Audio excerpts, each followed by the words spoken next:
అబ్బబ్బబ్బబ్బబ్బబ్బా! ఎంత బావుందో. నేనిప్పుడు అమృతాన్ని తింటున్నాను.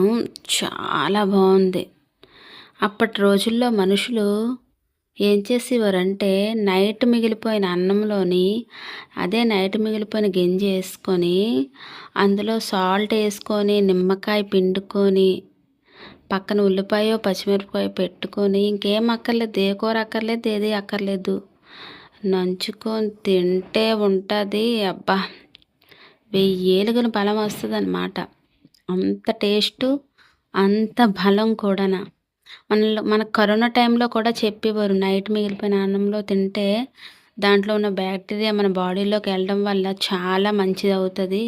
మనలో ఉన్న ఏమన్నా క్రిముల్లా బ్యాక్టీరియాని చంపుతదనేసి. ఇప్పుడు ఇలాగ టిఫిన్‌లు, ఇడ్లీ, దోస, బోండా, బోండా అలాంటివి కాకుండా ఇలాగా తింటే అబ్బా! ఎంత జన్మధన్యమైపోద్దో. నేనైతే ఇప్పుడు పక్కన వడియాలు పెట్టుకున్నాను. అవి తెలగపిండి వడియాలనమాట. అవి కూడా చాలా బావుంటాయి గింజన్నంతోటి. అబ్బబ్బా! ఎంత సూపర్‌గుందో.